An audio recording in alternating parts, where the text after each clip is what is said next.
가능하신 분들은 이제 함께 일어나셔서 예레미야 23장 1절에서 우리 8절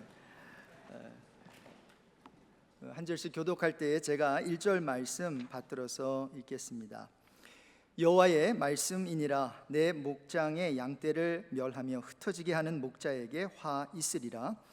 그러므로 이스라엘의 하나님 여호와께서 내 백성을 기르는 목자에게 이와 같이 말씀하시니라. 너희가 내 양떼를 흩으며 그것을 몰아내고 돌보지 아니하였도다. 보라, 내가 너희의 악행 때문에 너희에게 보응하리라. 여호와의 말씀이니라. 내가 내 양떼에 남은 것을 그 몰려갔던 모든 지방에서 모아 다시 그 우리로 돌아오게 하리니 그들의 생육이 번성할 것이며 내가 그들을 기르는 목자들을 그들 위에 세우리니 그들이 다시는 두려워하거나 놀라거나 잃어버리지 아니하리라. 여호와의 말씀이니라. 여호와의 말씀이니라. 보라, 때가 이르리니 내가 다윗에게 한 의로운 가지를 일으킬 것이라. 그가 왕이 되어 지혜롭게 다스리며 세상에서 정의와 공의를 행할 것이며 그의 날에 유다는 구원을 받겠고 이스라엘은 평안히 살 것이며 그의 이름은 여호와 우리의 공이라 일컬음을 받으리라. 그러므로 여호와의 말씀이니라. 보라, 날이 이르리니 그들이 다시는 이스라엘 자손을 애굽 땅에서 인도하여 내신 여호와의 사심으로 맹세하지 아니하고 이스라엘 집 자손을 북쪽 땅 그 모든 쫓겨났던 나라에서 인도하여 내신 여호와의 사심으로 맹세할 것이며 그들이 자기 땅에 살리라 하시니라. 아멘. 우리 자리에 앉겠습니다. 우리 잠깐 기도합니다. 하나님 아버지, 하나님의 말씀을 전할 때마다 두렵고 떨립니다. 특별히 하나님의 공의, 하나님의 의에 대해 설교하려고 하니 그 어느 때보다도 성령 하나님의 기름 부으심이 필요합니다. 부족한 종 십자가에 숨겨주시고 우리 예수 그리스도의 참된 복음을 이렇게 ANC 온누리교회 강대상을 통해서 이렇게 하나님께 선포하게 하시는데 하나님 홀로 영광 받아 주십시오. 우리 성도들에게 학자같이 들을 수 있는 귀를 허락해 주시고 부족한 종에게 학자처럼 말할 수 있게 해 주십시오. 예수님의 이름으로 기도드립니다. 아멘. 계속해서 우리 하나님 시리즈 설교를 통해서 하나님의 이름을 우리 살펴가면서 조금이라도 더 하나님에 대해 알아가고자 우리가 말씀을 나누고 있는데요. 오늘은 5번째 시간으로 제호바 시드케누, 한국말로 하면 여호와 치드케누라고 하는 제목으로 특별히 예수, 우리 의가 되신 우리 예수님에 대해서 말씀을 통해서 살펴보도록 하겠습니다. 2명의 남자가 사냥을 하고 있는데요, 산길을 가다가 땅에 굉장히 큰 구멍을 발견했습니다. 첫 번째 남자가 와, 이 구멍 얼마나 큰지 바닥도 안 보이네. 그러니까 두 번째 남자가 글쎄 굉장히 깊은데 얼마나 깊은지 한번 우리가 테스트해 볼까? 주위를 보니까 그 덤불 속 앞에 낡은 그 자동차 이 트랜스미션이 있는 거예요. 그래서 그 무거운 자동차 트랜스미션을 그 구덩이에 던졌어요. 잠시 후에 덤불 속에서 한 염소가 급하게 덤불을 뚫고 나오더니 거의 시속 70마일로 쏜살같이 구덩이 안으로 점프해서 들어가는 거예요. 어찌 이런 일이 일어난 걸까요? 설교 끝부분에 말씀드리겠습니다. 신앙과 관련된 성도들의 고민을 들어보면요, 가끔 이런 얘기를 해요. 목사님, 신앙생활 잘 하지 못해서 참 죄송하고 참 고민이 됩니다. 물론 신앙인이라면 신앙생활 잘 해야 됩니다. 기도도 열심히 하고 성경도 열심히 읽어야 되겠죠. 중요합니다. 그런데 정작 하나님이 날 위해 무엇을 하시는지는 잘 모를 수 있다는 거예요. 사실 이것이 더 큰 문제일 수 있거든요. 우리가 정말로 고민해야 되는 것은 우리가 주를 위해 무엇을 해야 할까? 이전에 주님이 나를 위해 무엇을 하셨는가? 이것이 사실 기독교 신앙의 비밀이 바로 여기에 있거든요. 기독교는 인간이 하나님을 찾는 종교가 아니잖아요. 하나님이 이 땅에 오셨다라고 하는, 인간을 찾아서 이 땅에 오셨다라고 하는 구원관을 우린 갖고 있거든요. 그리고 인간이 하나님을 위해 일하는 쪽보다는 하나님이 인간을 위해 일하시는 모습이 성경에 구구절절 나옵니다. 그래서 예수님께서 말씀하셨어요. 요한복음 14장 10절 그 끝 부분에 보면요, 내가 아버지 안에 거하고 이런 얘기를 하시다가 아주 놀라운 얘기 하나를 하세요. 아버지께서 내 안에 계셔서 그의 일을 하시는 것이라. 내가 지금 일하는 것처럼 보이지만 내 안에서 지금 역사하시는 분은 하나님이시라는 거예요. 나의 기특한 노력이 아니라, 나의 열심과 노력이 아니라 하나님의 열심으로, 하나님의 노력으로, 하나님의 의로 뭔가 내 안에서 하나님이 역사하신다는 거예요. 그래서 우리가 모르고 있다고 해서, 깨달지 못했다고 해서 하나님이 일하지 않는 게 아니라는 거죠. 우리가 알든 모르든 하나님은요, 이전에도 일하셨고 지금도 일하고 계시고 앞으로도 일하실 거예요. 하나님은 이때까지 그분의 열심과 성실과 의로우심으로 저와 여러분을 이곳까지 있게 하셨다라는 거죠. 그 동일한 하나님께서 이제 앞으로 우리가 가야 될 그 장소까지 인도해 주실 줄로 믿습니다. 여러분, 이게 복음이에요. 이게 굿뉴스예요. 자, 그래서 어떻게 된 것인지 우린 잘 모릅니다. 모를 수 있습니다. 맞아요. 왜요? 우리가 한 게 아니니까. 하나님께서 하신 거니까. 그래서 바울은 이런 말을 해요. 나의 나된 것은 하나님의 은혜로 된 것이니 내가 한 것이 아니요 오직 나와 함께 하신 하나님의 은혜로라. 그래서 그 하나님의 은혜를 경험한 사람들은 하나같이 그런 찬양을, 은혜에 관한 찬양을 부른단 말이죠. 그러한 찬양 중에 하나가 뭔가 하면 지금까지 지내온 것 주의 크신 은혜라라는 찬양이에요.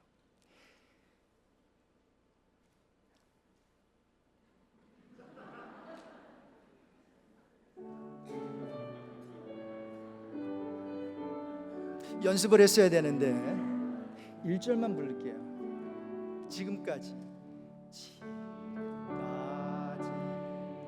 주의 크신 은혜라. 주의 크신 은혜, 한이 없는 주의 사랑,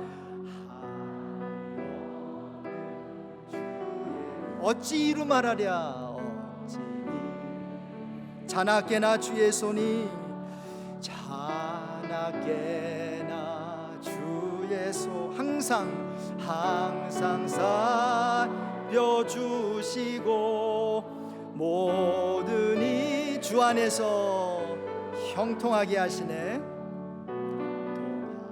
통하게 하시네. 여러분, 이렇게 모든 것이 하나님의 은혜란 말이죠. 자, 그런데 그 은혜의 하나님이 우리에게 요구하시는 게 하나가 있어요. 아모스 5장 24절에 보면 오직 정의를 물같이, 공의를 마르지 않는 강같이 흐르게 하는 것입니다.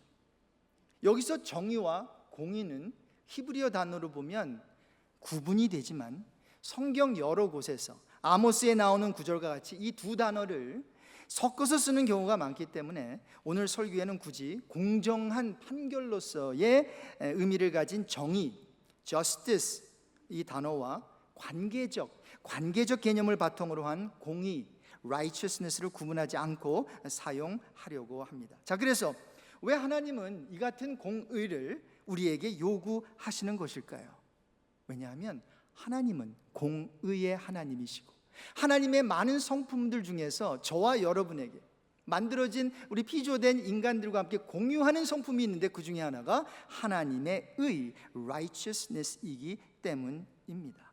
그래서 오늘 본문 중에 주의 깊게 봐야 하는 것은 6절인데요. 하나님의 공의가 이스라엘 백성에게 공유되는 것을 볼 수 있습니다. 6절을 한번 보실까요? 그의 날에 유다는 구원을 받겠고 이스라엘은 평안히 살 것이며 그의 이름은 같이 있습니다. 여호와 우리의 공의라 일컬음을 받으리라. 바로 여기서 여호와 우리의 공의가 히브리어로 저호바 시트케누, 여호와 치트케누입니다. 자, 그러니까 우리가 공의롭게 되라가 아니라 여기에 강조점은 뭔가 하면 여호와가 우리의 공의가 되신다는 거예요. 이 구절을 이해하기 위해서는 본문 배경 설명이 필요합니다. 예레미야가 활동한 때는 유다가 패망하기 직전이었어요. 당시 국제 정세는 북이스라엘을 멸망시킨 아수르가 몰락하면서 이제 바벨론이 신흥 강대국으로 등장하던 그런 때였습니다. 특히 21장에서 24장은 유다 패망의 그 원인을 말해주고 있는데요, 그 패망의 원인이 백성이 아니라 그 백성의 목자인 왕과 선지자들에게 있음을 지적하고 있어요. 이들 유다의 지도자들은 하나님을 떠났어요. 우상 숭배를 했어요. 죄악을 저질렀어요. 그러다 보니 자연스럽게 그 영적 지도자들을, 그 길을 백성들이 따르게 되었어요. 자, 그러면서 오늘 본문 5절에 때가 되면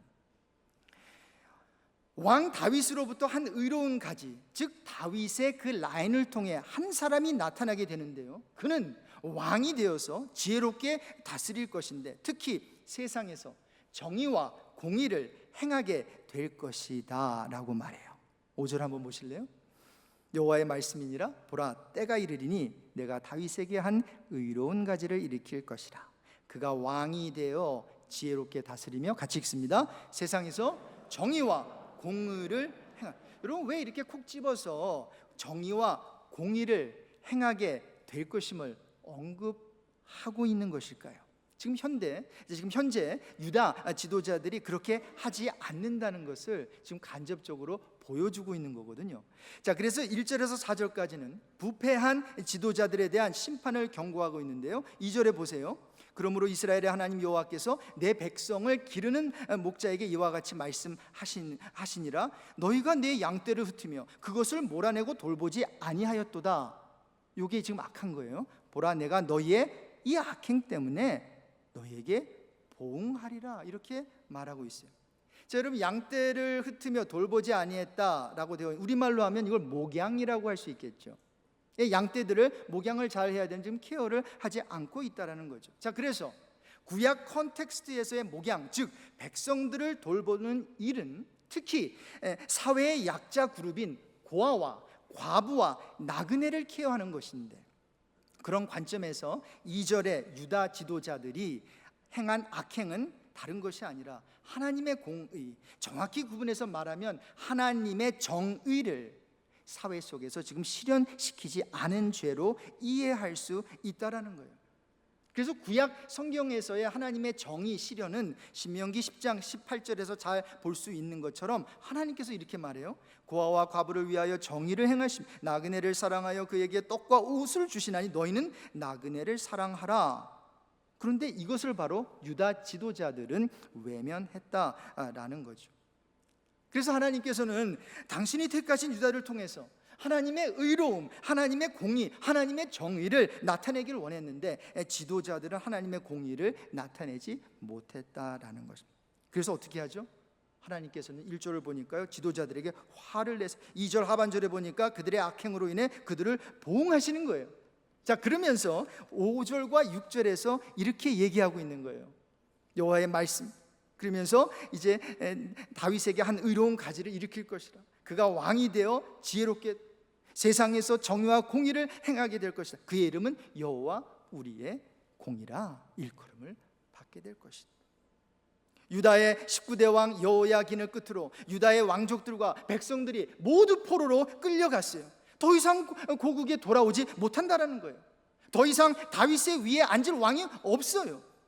이제 모든 것은 끝난 것처럼 보이는 상황 속에서 하나님은 말씀하신 거예요. 내가 하리라. 내가 친히 이루어 가리라. 너희의 죄와 실패에도 불구하고 내가 맺은 언약은 결코 실패하지 않으리라. 하나님은 자기의 백성을 너무너무 사랑하셔서 악행을 저지른 그들임에도 불구하고 그들을 포기하지 않으시고 그들 위에 의로운 왕을 세워서 회복시키시겠다 말씀하신 것입니다. 할렐루야. 나쁜 목자는 양떼를 멸하고 몰 안에 흩어지게 하고 그리고 돌보지 않지만 이제 하나님께서 보내실 그 선한 목자는 양들을 기르고 회복시키시고 그리고 끝까지 지킨다는 거예요. 그리고 그렇게 양들을 사랑으로 끝까지 지켜내는 그 목자는 바로 누구일까요? 우리의 참 목자 되신 예수님을 오늘 본문은 예언하고 있는 것입니다. 자, 그런데 앞부분에서 이미 말씀드린 대로 그보다 더 중요한 것은 바로 이거예요. 이걸 놓치면 안 됩니다.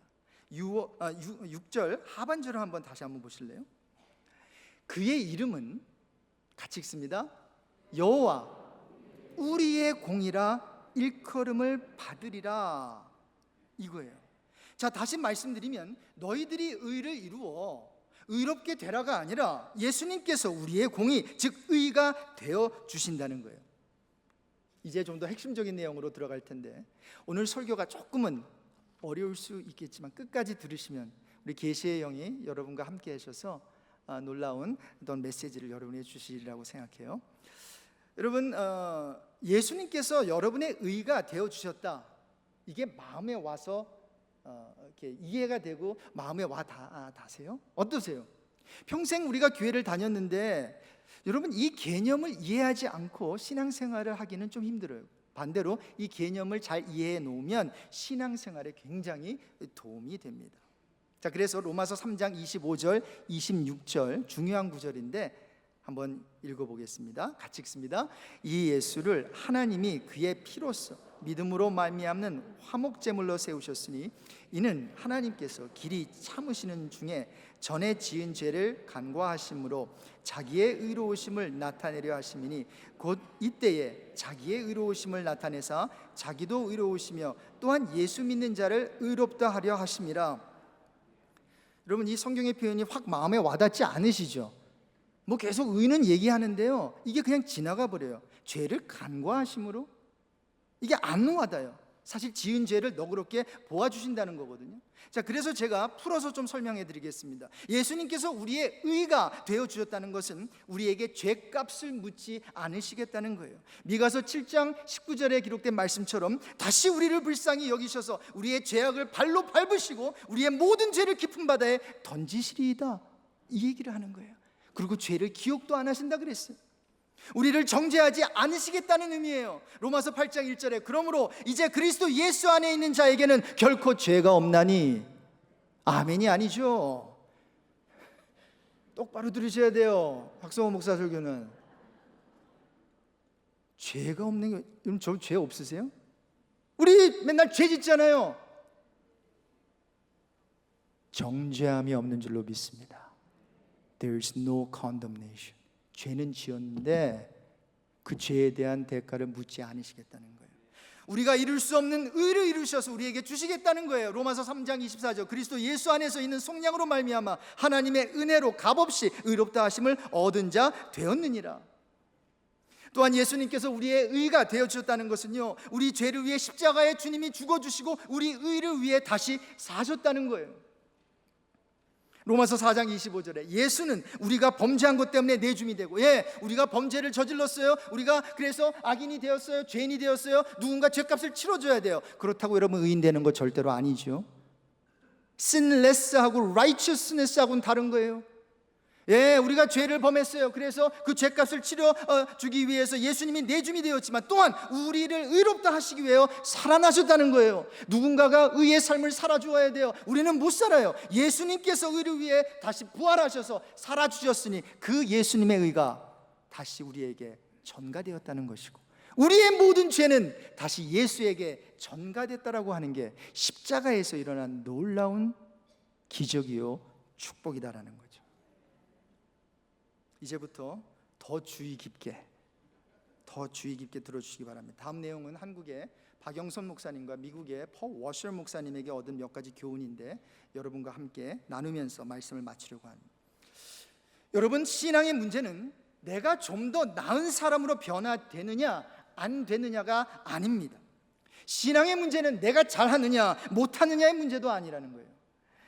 여러분, 신앙은 이렇게 잘했냐 잘했냐 못했냐의 문제가 아니라 잘하는 것에서 무엇이 남고 못하는 것에서 무엇이 남느냐의 문제다라는 거죠. 자, 그래서 잘했든 못했든 거기에 하나님이 개입되어야 그것이 은혜로 남는다는 거예요. 아무리 잘했어도 아무리 완벽했어도 하나님이 함께 하지 않으면 남는 것은 분노와 원망과 자기의 나 잘남, 그것밖에는 없다라는 거예요. 하지만 실패했어도, 망했어도, 병들었어도, 아니 죽었어도 하나님이 함께 하셨으면 은혜가 되는 거예요. 힘이 되는 거예요. 교훈이 되는 거예요. 유익이 되는 거예요. 그래서 우리의 삶 속에 하나님의 몫이 있음을 알면 좋겠어요. 내가 하나님을 위해서 일하는 몫이 있다, 여기로 바로 넘어가기 전에 하나님이 나의 인생에 개입이 되어서 하나님이 하시는 그 일이 무엇인가? 그래서 중요한 것은 전능하신 하나님은 어느 형편과 어떤 조건에서도 기적을 만들어내실 수 있음을 믿습니다. 근데 오해하지 마세요. 이 말의 의미는 지금 나쁜 형편인데 하나님이 개입하시면 그 나쁜 형편을 좋은 형편으로 만들어내신다는 말이 아니라 어떤 형편과 조건에서도, 그러니까 건강할 때만이 아니라 아플 때에도, 흥할 때만이 아니라 망할 때에도 하나님은 그 형편과 조건 따지지 않으시고 저와 여러분이 처한 상황 속에서 일을 하신다는 것입니다. 할렐루야. 그래서 우리가 기억해야 하는 사실은 실수를 하는 가운데서도, 넘어지는 와중에서도, 아니 오해하지 마시고 들어주세요, 죄를 짓는 가운데서도 하나님은 여전히 우리 삶 속에 일하신다라는 거예요. 우린 계속 실패하고 망하는 것 같은데 하나님은 내 안에서 계속 승리하고 계신다는 사실이에요. 여러분, 이게 무슨 이야기인지 아시겠어요? 이걸 아셔야 돼요. 그래야 어떤 상황 속에서도 좌절하지 않고 살 수 있고, 넘어졌다가도 일어날 수 있는 거예요. 바울은 이 같은 사실을 이렇게 말하지요. 율법이 들어온 것은 범죄를 더하게 하려 함이라. 그러나 죄가 더한 곳에 뭐가 더욱 넘쳐요? 은혜가. 할렐루야. 예수님은 베드로에게 이렇게 말씀해 주셨어요. 내가 너를 위하여 내 믿음이 떨어지지 않기를 기도했다. 예수님이 기도했더니 어떻게 됐어요? 베드로가 3번 부인했네요. 예수님도 별 수 없네요, 그렇죠?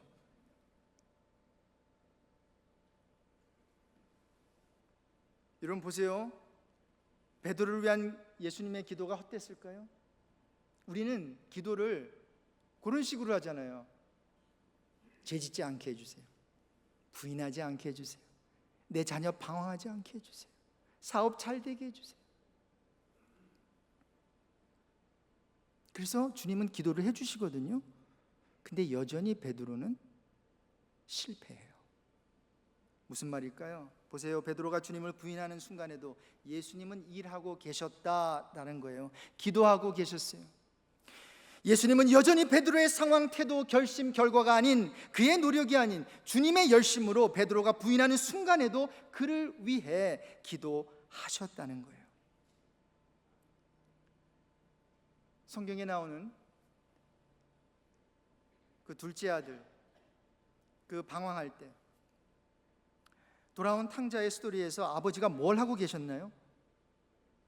집에서 그냥 쿨쿨 자고 있었어요? 아니요. 성경에 보니까 아직도 거리가 먼데 아버지가 그를 먼저 보고 있었어요. 그리고 아버지가 그 아들을 보고 측은히 여겨 먼저 달려가요. 목을 안고 입 맞춰요. 제일 좋은 옷을 입히고 손에 반지를 끼우고 신을 신겼어요. 무슨 말입니까? 아들이 방황하고 있을 때 그 아버지는 아무것도 하지 않은 게 아니라 그 아들을 생각하며 좋은 옷을 만들고 계셨어요. 고생한 아들의 손에 끼울 가락지를 만들고 있었고요. 추위에 부르튼 그 아들의 발에 신길 멋진 신을 그 아버지는 준비하고 계셨던 거예요. 자, 그래서 여러분, 이렇게 우리 주님은 우리의 공의가 되어주셔서 어떤 죄라도 상관없이 회개하고 돌아오면 용납해 주는 거예요. 그런데요, 중요한 것은 그렇게 하기까지 하나님이 하셔야 했던 한 가지 일이 있어요. 이것을 우리 캐치 못하면 우리 하나님은 그저 사랑만 베풀어 주시는 하나님, 무슨 죄를 지어도 그냥 다 허허 용납해 주는 윗집에 있는 좋은 할아버지가 된다라는 거죠. 근데 그건 좋은 게 아니에요. 선한 게 아니에요. 악한 거예요. 그럼 생각해 보세요. 사람을 죽이고 와가지고 법정 앞에 섰는데 그 재판장이 말이죠, 자기는 사랑이 많다고, 뭐 한 명 죽였네, 뭐 10명 죽인, 첫 번째 죽였죠? 가요 용서해. 여러분, 이거는 선한 게 아니라 악한 거예요. 만약에 하나님께서 그렇게 하신다면 사단 마귀가 가만히 두지 않습니다. 그런 하나님을. 자, 그래서 성경은 아들 예수를 통해 하나님의 의로우심을 나타내셔야 했다라고 하는 점을 로마서 3장 25절 이하에 이렇게 말하고 있어요. 로마서 3장 25절 이하인데, 이 예수를 하나님이 그의 피로써 믿음으로 말미암은 화목제물로 세우셨으니, 이게 지금 한국말 뉘앙스는 이게 딱 오지 않는데 영어로 보면요, God displayed publicly as a propitiation in His blood through faith가 돼요. 무슨 말인가 하면 예수를 화목제물로 죽게 하시되 공개적으로 나타내셨어야 했어요. 왜요? 하나님의 의로우심을 나타내기 위해서. 여러분, 이게 무슨 말을 의미할까요? 하나님이 참으로 의롭다는 것을 모든 사람에게 보여주기 위해서 저 골고다 십자가에 그리스도 아들 예수를 못 박게 하셨다는 거예요. 자, 그런 질문이 생기죠. 왜 하나님은 자신이 의롭다는 것을 보여주셔야 했을까요? 여러분, 왜 그렇게 해야 했을까요? 그냥 하나님의 공의로 소돔과 고모라를 멸망시키셨듯이 아기를 멸망시키면 되지 않습니까? 맞아요. 하지만 문제가 있습니다. 롯을 구했어요. 롯은 다른 사람들과 함께 소돔과 고모라에서 죽었어야 했어요. 그는 죄인이었습니다. 하나님은 공의로 온 세상을 홍수로 심판했어요. 왜? 문제 안 돼요. 하지만 문제가 되는 것은 노아와 그의 식구를 구했다는 것이죠. 노아가 아무리 당대의 의인이라 했을지라도 그는 완벽한 의인은 아니었습니다. 그의 식구들은 두말할 것도 없고요. 여러분, 무슨 말씀인지 아시겠습니까? 아브라함은 아내에 대해 왕에게 거짓말을 해서 아내를 위험에 빠뜨렸어요. 그는 죽었어야 했어요. 다윗은요, 남의 아내를 취했어요. 그녀의 남편을 죽였어요. 다윗은 죽었어야 합니다. 그렇다면 저와 여러분도 죄송하지만 죽어야 합니다. 보십시오. 하나님께서 사람을 정죄하는 게 천국에서는 문제가 되지 않아요. 당연하죠. 하나님은 공의의 하나님이시니까. 천국에서 문제가 되는 것은 하나님께서 사람을 정죄하지 않으시고 구원하실 때 생깁니다. 하나님, 당신의 공의, 당신의 정의는 어떻게 된 것입니까? 천사들은 물을 것이고, 천사 중에서도 타락한 천사 마귀는, 하나님이여 당신의 정의는 어디에 있습니까? 노아는 죽었어야 했습니다. 그가 어떻게 여기 천국에 있을 수 있단 말입니까? 그는 죄인입니다. 그는 술에 취했습니다. 아브라함이요, 그에 대한 당신의 정의는 어떻게 되었나? 참, 이스라엘은요, 그들은 사막에서 마귀를 숭배했다고요. 당신의 정의는 어디로 사라져 버린 것입니까? 나와 나의 천사들에게는 당신이 완벽한 정의를 내리셨어요. 하지만 저기 저 흙덩이 인간을 향한 당신의 정의는 어디에 있냐고요. 이런 식으로 계속해서 마귀는 하나님을 공격하고 고소합니다. 자, 어느 날, 이것은 하나의 예입니다. 하나님이 마귀를 불러서 말합니다. 타락한 인류의 부모인 아담과 이브를 죽이지 않고 어떻게 그들에게 창세기 3장 15절의 약속을 줄 수 있냐고 네가 물었지. 너는 내가 노아와 그의 죄 많은 가족을 홍수로부터 구하면서도 어떻게 여전히 나의 의로움을 주장할 수 있냐고 물었고, 다윗을 어떻게 나의 친구라고 부를 수 있냐고 물었지. 내가 어떻게 죄인인 다윗을 내 아들이라 부를 수 있냐고 조롱하며 물었지. 지금 저 예루살렘을 바라보거라. 저기 저 십자가를 바라보거라. 나는 그들을 용서하면서도 여전히 의로울 수 있는 이유는 내 아들 예수가 그들의 죄의 형벌을 짊어지고 그들을 위해 죽었기 때문이다. 나 하나님은 내 의로운 오른손을 들고 나 스스로 내 분노를 만족시켰다. 아들을 십자가에 죽이시기까지 하면서. 처음에 했던 이야기로 돌아갑니다. 그 덤불 속에 갑자기 트랜스미션 그거 던졌는데 갑자기 염소가 같이 딸려 들어가는 거예요. 두 남자는 이상하다 싶어서 구멍을 한참 들여다보고 있는데 한 늙은 농부가 이제 걸어오는 거예요. 저기요, 혹시 제 염소를 보셨나요? 첫 번째 남자가 말합니다. 그렇지 않아도 방금 염소가 쏜살같이 달려가지고 그 덤불 속에서 뛰쳐나와서 약 시속 70마일로 이 구멍으로 뛰어들었어요. 늙은 농부가 말합니다. 그건 불가능한데요. 내가 내 염소를 자동차 트랜스미션에 쇠사슬로 묶어두었는걸요? 염소를 그 무거운 자동차 트랜스미션에 묶어두었으니 오도 가도 못하고 트랜스미션이 가는 곳으로 끌려갈 수밖에 없었다는 거예요. 여러분 아세요? 우리 또한 예수님에게 묶여 있는 자들이라는 사실을 에베소서 2장 4절 이하에 사도 바울은 그 묶여 있는 관계를 이렇게 표현해요.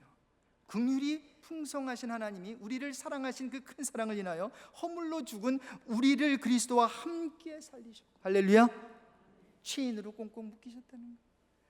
너희는 은혜로 구원을 받은 것이라 또 함께 일으키사 그리스도 예수 안에서 함께 하늘에 앉히시니 이는 그리스도 예수 안에서 우리에게 자비하심으로써 그 은혜의 지극히 풍성함을 오는 여러 세대에 나타내려 하십니다. 그러므로 여러분, 지금 바울이 말하는 건 뭐예요? 예수 죽음, 내 죽음, 예수 부활, 내 부활, 예수 승천, 내 승천, 예수 생명, 내 생명, 예수 천당, 내 천당, 예수의, 나의 의라고 말하고 있는 거예요. 바울은 말합니다. 예수가 너무 귀하기 때문에 그가 소유한 모든 것을 배설물로 여겼다고 말이죠. 그리고 그는 이렇게 얘기해요. 빌립보서 3장 8절 이하에 내가 그를 위하여 모든 것을 잃어버리고 배설물로 여김은 그리스도를 얻고, 같이 읽어봅시다. 그 안에서 발견되려 함이니, 그 안에서 발견되려 함이니. 사도 바울은 에베소서 6장 19절 이하에 이렇게 말하고 있어요. 또 나를 위하여 구할 것은 내게 말씀을 주사 나로 입을 열어 복음의 비밀을 담대히 알리게 하옵소서 할 것이니, 이 일을 위하여, 같이 읽습니다. 내가 쇠사슬에 매인 사신이 된 것은 나로 이 일에 당연히 할 말을 담대히 하게 하려 하십니다. 예수님께서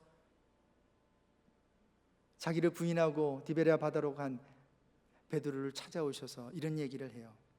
네가 젊어서는 스스로 띠뛰고 원하는 곳으로 다녔지만 이제 네가 늙어서는 내 팔을 벌리게 될 거야. 남이 내게 띠뛰고 원하지 아니하는 곳으로 데려갈 거야. 내가 그렇게 할 거야. 그리고 베드로는 비로소 예수님이 가는 곳에, 결국 궁극적으로 예수님이 못 박힌 저 십자가 위까지 따라 올라가게 됐고, 그래서 예수의 죽음이 그의 죽음이 됐고 예수의 영광이 그의 영광이 된 줄로 믿습니다. 이제 성찬식을 거행하려고 합니다. 오늘 주신 하나님의 말씀을 생각하면서 우리 자신을 돌아보기를 원합니다. 함부로 이 떡과 잔을 받지 말라 그랬어요. 우리 자신을 돌아보라 그랬어요. 한 1분 정도 시간을 드릴 텐데, 혹시 성찬 키트를 받지 못하신 분들은 손을 들어주시면 1층과 2층에서 나눠드리도록 하겠습니다.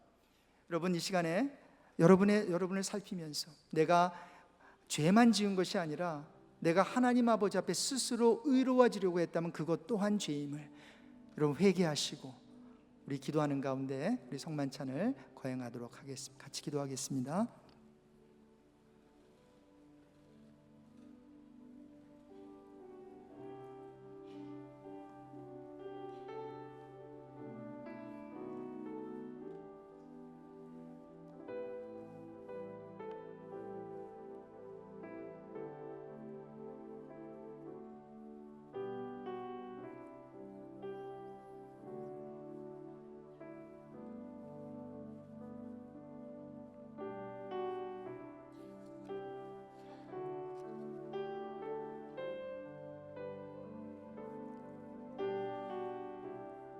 하나님 아버지, 오늘 성찬식을 통해 주님의 구원과 사랑을 다시 한번 체험하는 시간이 되게 해주십시오. 주님 외에는 답이 없음을 고백합니다. 주님의 살과 피를 통해 치유를 경험하는 복된 시간이 되길 소망하며 예수님의 이름으로 기도드립니다. 아멘. 우리 예수님께서 이런 말씀을 하셨어요. 인자의 살을 먹지 아니하고 인자의 피를 마시지 아니하면 너희 속에 생명이 없대요. 우리 예수님께서 명하신 성례전 중에 하나인 이 성만찬은 너무나도 특별한 그러한 시간입니다. 주님의 살을 먹고 주님의 피를 마시는 자는 영생을 가졌음을 다시 한번 우리가 리마인드하며 또 상기시키시면서 하나님이 얼마나 나를 사랑하시는지. 그래서 이제 여러분이 받게 되는 이 떡과 잔은 떡과 잔이 아니에요. 이 떡은 예수님의 사랑이고 이 잔은 예수님의 여러분을 향한 희생이에요. 그 사랑과 희생을 이제 먹고 마실 거예요. 이제 먼저 떡을 받겠는데요, 내가 너희에게 전한 것은 주께 받은 것이니 곧 주 예수께서 잡히시던 밤에 떡을 가지사 축사하시고 떼어 이르시되 이것은 너희를 위하는 내 몸이니 이것을 행하여 나를 기념하라. 우리 주님께서 말씀하셨어요. 여러분 들으셨어요? 너희를 위하는 내 몸이에요. 우리의 몸은 어떤데요? 망가져요, 아파요, 힘들어요. 우리 육신의 장막은 무너지고 있어요. 그래서 내가 새 몸을 줄 거예요. 너희를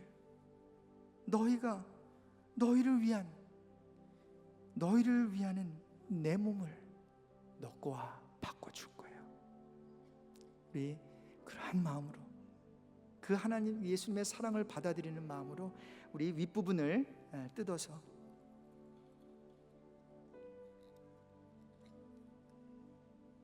우리 예수님의 사랑을 먹겠습니다. 같이 먹겠습니다.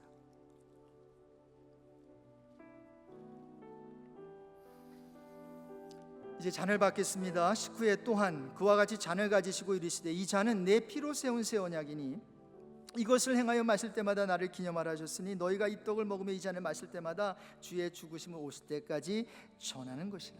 여러분 보세요. 내 피로 세운 새 언약이래요.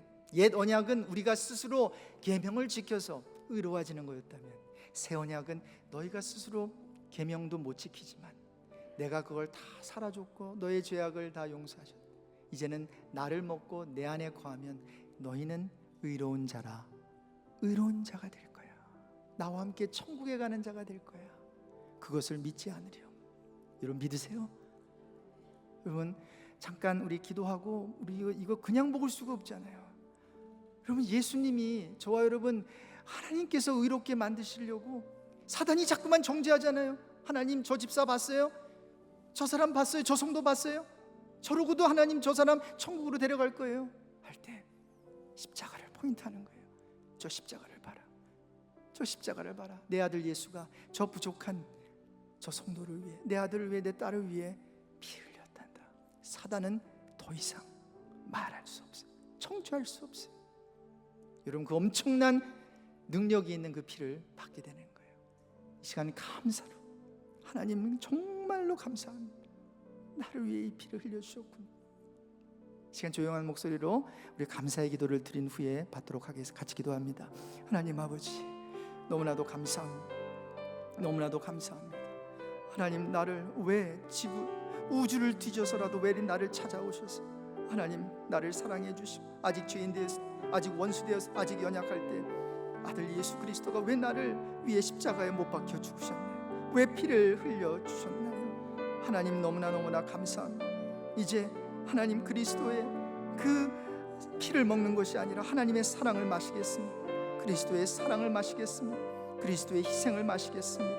하나님 감사합니다. 주님 역사해 주십시오. 하나님 아버지, 우리 안에 고통이 있습니다. 아픔이 있습니다. 절망이 있습니다. 그래서 힘듭니다. 그런데 주님은 말씀하시는 것 같아요. 안다. 하지만 아직도 네 안에 생명이 있으니 고통이 있는 거야. 아직도 생명이 있어. 아픔이 있는 거야.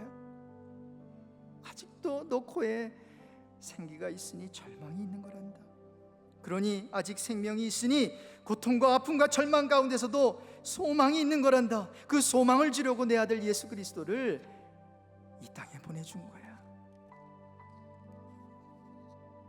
그러므로 내 아들이 흘린 피를 감사함으로 받고 더 이상 좌절의 자리에 머물지 않고 한번 벌떡 일어나렴. 예수님의 이름으로 기도합니다. 함께 잔을 받겠습니다.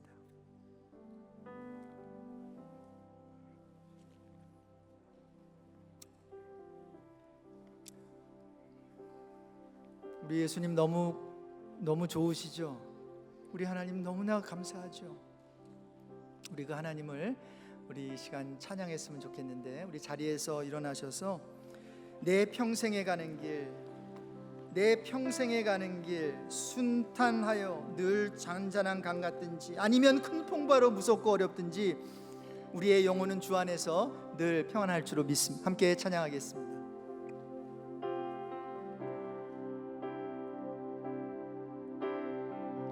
평생에 가는 길 내 평생에 가는 길 순탄하여 늘 잔잔한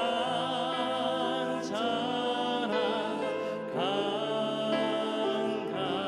같든지 큰 풍파로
박수 올려드리겠습니다. 하나님 감사합니다. 하나님 영광 받아주십시오.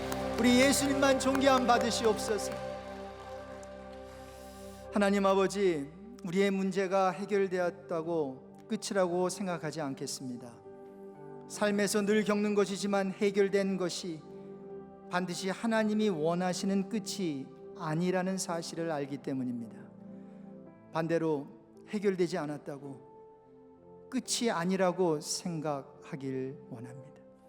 해결되지 않음이 끝이 아닌 게 아니라 은혜의 힘을 사도 바울처럼 알고 싶습니다. 내 은혜가 내게 족하다. 내 은혜가 내게 족하다. 그리스도의 능력이 네가 연약할 때 너에게 머문단다. 하나님 아버지, 오늘 성찬식을 하면서 우린 예수님 때문에 살게 되었구나 깨달습니다. 살게 될 뿐 아니라 영원히 살게 되었구나. 나는 반드시 그 천국에서 예수님과 한 상에서 만찬을 들겠구나. 이것을 오늘 성찬식을 통해서 확인해 주시니 감사드립니다. 하나님, 우리 사랑하는 성도들 포스트 팬데믹 가운데 너무 힘들어요. 비즈니스도 힘들고 경기도 좋지 않아요. 그렇다고 물질 따라가는 그러한 볼품없는 인생이 아니라 재정적인 스트레스로 쩔어 살아가는 인생이 아니라 정말 예수님만 바라보면서 예수 한 분이면 만족하다라고 하는 고백을 받아내실 때까지 우리를 예수 그리스도와 함께 묶어주셔서 사명 감당하는 삶, 열매 맺는 삶, 생명을 살리는 삶을 살게 해 주십시오. 우리의 삶과 인생 속에서 계속해서 도적질을 하고 우리를 힘들게 하는 악한 사단 마귀가 있습니다. 하나님을 바라보는 눈을 가리우는 악한 영들이 있으니 이 시간 예수의 이름으로 기도합니다. 그 악한 영들은 묶임받고 떠나갈지어다. 예수 피로 묶임받고 떠나갈지어다. 하나님, 우리 하나님이 그리스도 예수 안에서 영광 가운데 그 풍성한 대로 우리 성도들의 모든 쓸 것을 채우실 것을 믿습니다. 우리의 작은 정성을 바치지만 이것은 우리의 것이 아니라 하나님의 것이오니 하나님의 것 다시 가져가 주십시오. 그리고 하나님의 교회를 위해, 선교 사역을 위해 아름답게 사용해 주십시오. 이제는 우리의 오직 의 되시는 예수 그리스도의 은혜와 오직 믿음으로 의롭다 칭해 주시는 하나님 아버지의 사랑과 하나님의 자녀로 인쳐주시고 하나님을 아바 아버지로 부르게 하시는 성령님의 내주하심과 교통하심이 나의 것을 근거 삼지 않고 오직 주님을 근거 삼아 나의 신앙, 나의 의를 확인하길 소원하며 돌아가는 하나님의 사람들 위해, 육신의 연약함으로 투병하고 있는 자들과 수술을 받고 회복을 기다리는 환우들 위해, 그리고 주님의 피 묻은 복음을 전하고 있는 모든 선교사님들 위해 지금부터 영원까지 항상 함께 있을지어다. 아멘.